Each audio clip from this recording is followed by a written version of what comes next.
The choice is made. You give it all to live and give and take.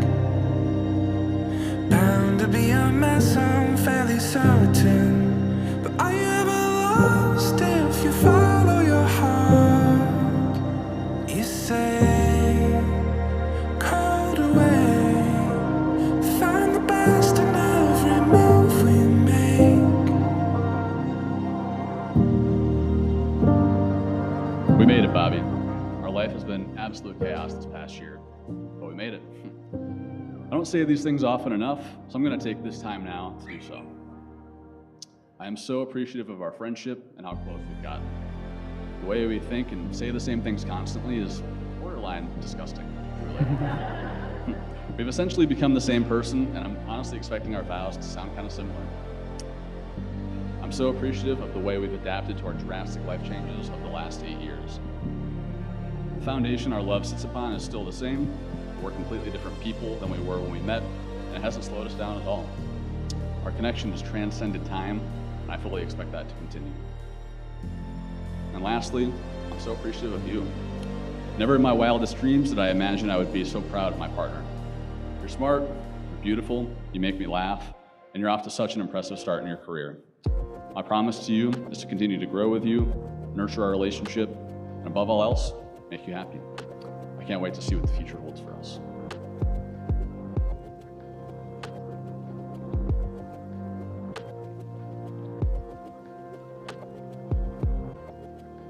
Jeremy, when we met, I was in a very tumultuous time in my life. I still remember getting in your car in the Trelawney parking lot at CMU, and from the first time we met, this sense of calm overcame me.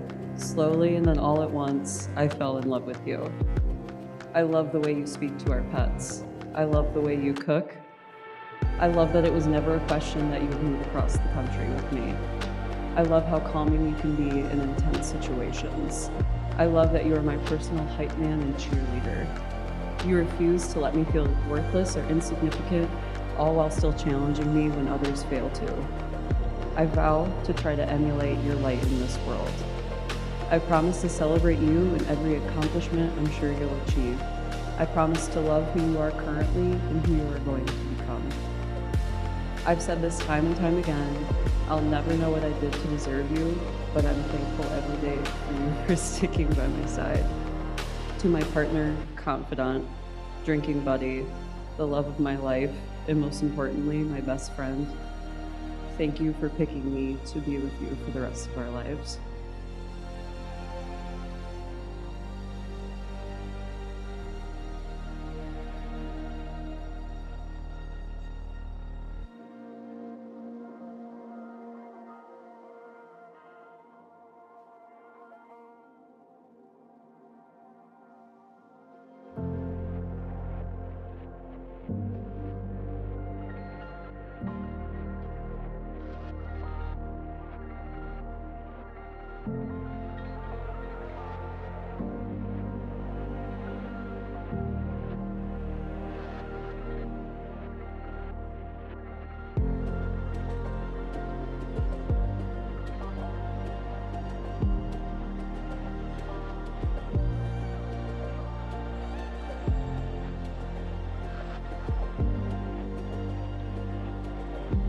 And now, Bobbi, do you take Jeremy to be your lawfully wedded husband, to have and to hold, in sickness and in health, in good times and in bad, for richer or for poorer, keeping yourself unto him for as long as you both shall live? Jeremy, do you take Bobbi to be your lawfully wedded wife, to have and to hold, in sickness and in health, in good times and in bad, for richer or poorer, keeping yourself unto her as long as you both shall live? Now, a ring is an unbroken circle, with ends joined together representing the limitless immensity of your union. It is a symbol of infinity and of your infinite love. When looking at these rings on your hands, you will be reminded of moments, your commitment, and love of which you feel for each other.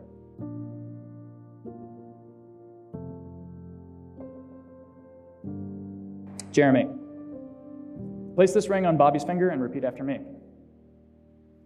Bobbi, I give you this ring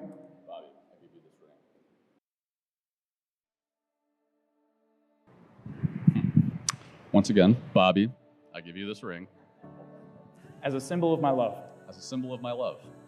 With this pledge, With this pledge, to love you today, to love you today, tomorrow, tomorrow, always, always, and forever. and forever.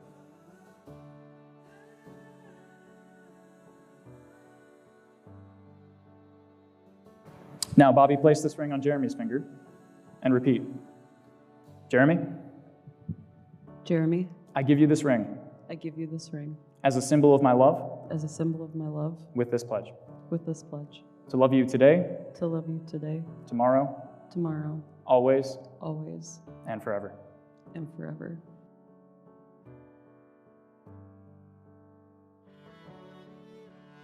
Before these witnesses, you have pledged to be joined in marriage. You've now sealed this pledge with your wedding rings.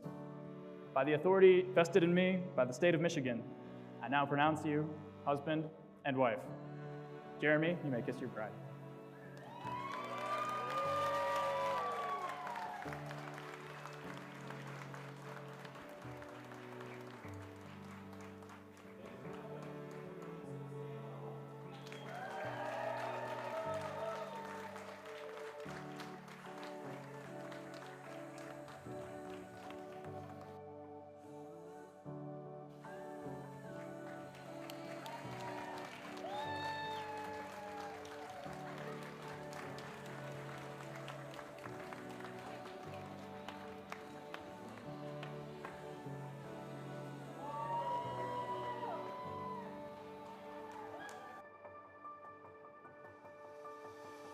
Dr. Bobbi Jones St. Laurent. Man, that's a mouthful. Woo! Jeremy St. Laurent, now Mr. and Mrs. St. Laurent. My name's Carol Jones. I'm mother of the bride, obviously. Dr. Bobbi Jones and Jeremy St. Laurent, I couldn't be happier for you today. Could not be happier. I'm not sure how these 7 years have gone by so fast.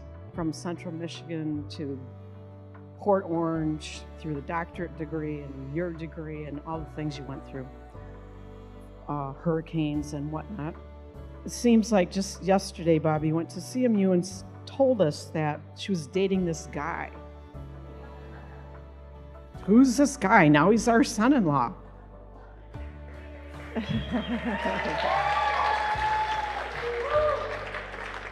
You both worked really hard in school, and we're so proud of your accomplishments and everything you've done. Jeremy, welcome to the family. We have looked at you as a son for the past several years. You and I have had special conversations over the past few years. I don't think it'll be our last, if you recall Central Michigan. When Bobbi left for Europe the first time, we were hopeful that that time apart would give you the opportunity to see how important your relationship was and that you were meant to be together. Apparently that worked, and off to Europe you go again, very soon. Bob and I will always regret that we did not meet you in Italy, Bobbi, so we have a big surprise. We're going on your honeymoon.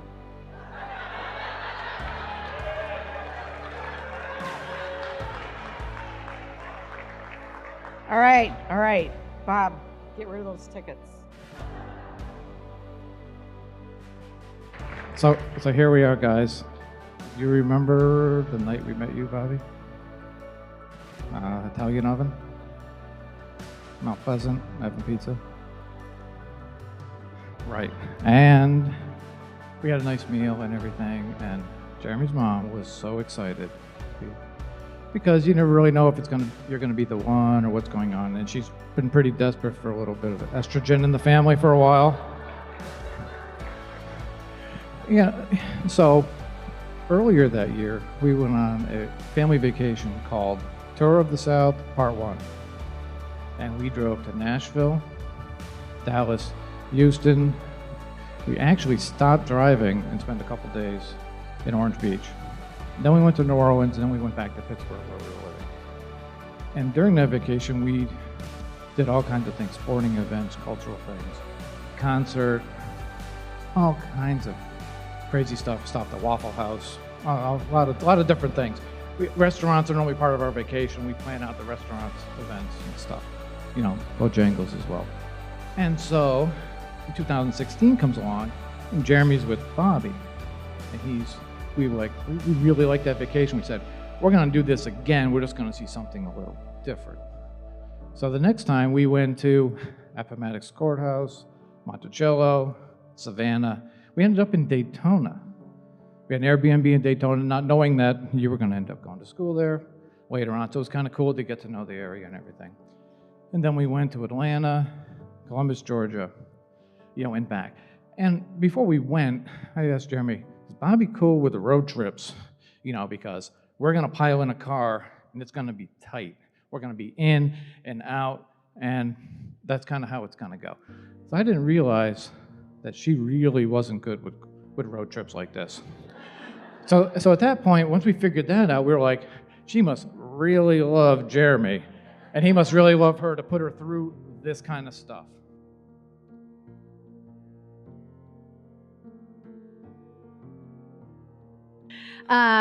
For those of you who don't know me, I'm Savannah, and I've had the absolute pleasure of being best friends with Bobbi since the 2nd grade.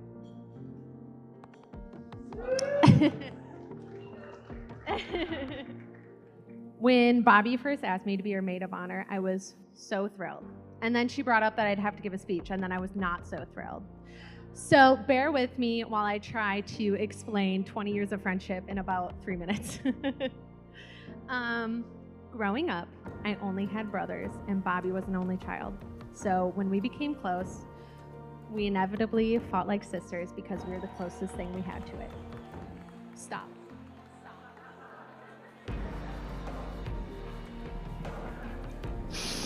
All my childhood memories, all of my teenage memories, all my adult memories, Bobbi is there. Quit. Somebody get her a tissue. Constant sleepovers with all our closest friends growing up, which were always fun because Bobbi lived in the middle of the woods, and she would always make us watch scary movies. So we always thought we were going to be killed in the middle of the night. Any bump in the night was terrifying. You also knew not to disrupt Bobbi anywhere past like 10 p.m. Because she was in bed and not to be disturbed. She would literally come out of her room and say, "You're being too loud. I am trying to sleep." Not much has changed. I know that if I text Bobbi past 11 p.m. to this day, it will not be answered until the next business day. As time went on, we went to high school, got our driver's license, went on long drives all the time just to listen to music and talk to each other. She was always a constant for me.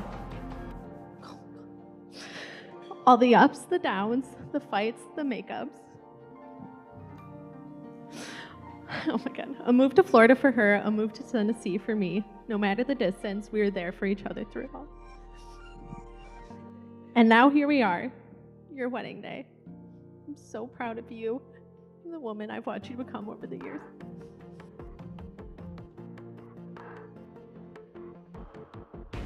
So, Jeremy and I became fast friends sophomore year of high school when no one else was willing to sit at the lunch table with us. But beyond that, there is a special bond between a high school backup quarterback and fourth string wide receiver that cannot be matched in any capacity. And that was the beginning of a legacy. And I was thinking about a lot of the stories Jeremy and I have shared together, and two kind of consistent themes came up.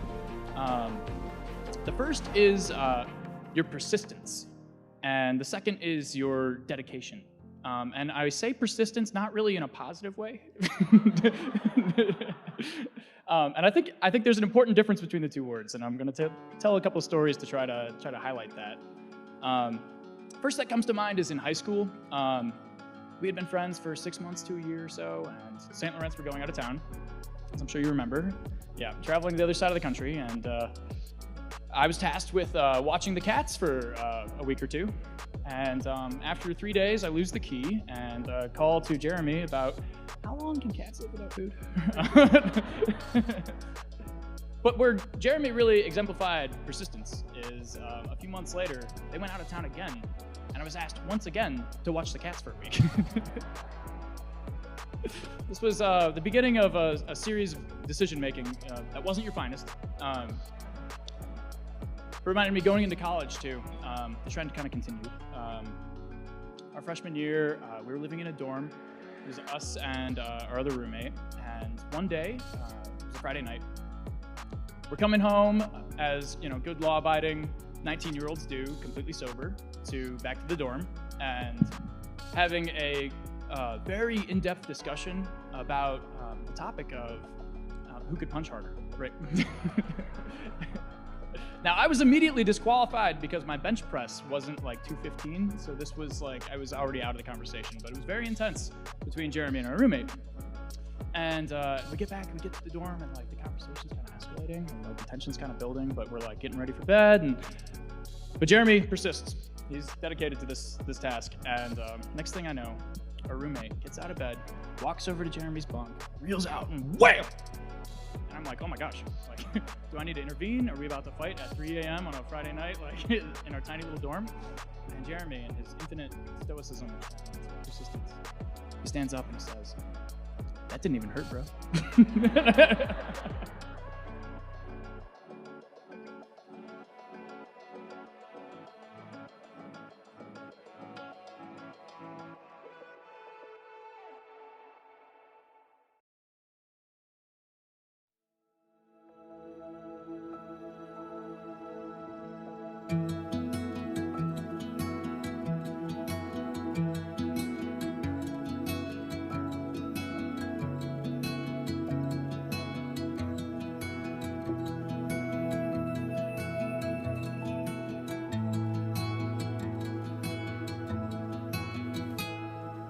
Drive through the night to lay underneath the stars.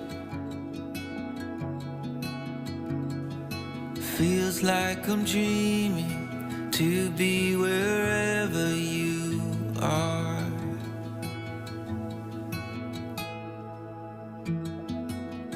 Oh, my walls are falling when I fell for you.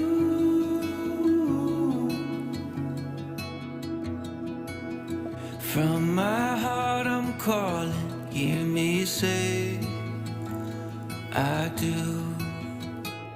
Your eyes are like oceans, wave after wave, you are pulling me in. My true love and devotion, I'll spend eternity and only begin to see our love forever.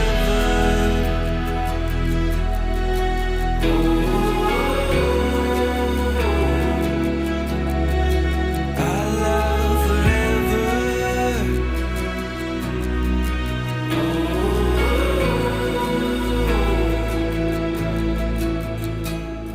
Together we'll build a home that is filled with love. I promise you this, no matter what comes, I'm not giving up, never giving up. I won't miss a thing, I'll hang on to every moment we share. I won't be afraid to bare my soul, 'cause I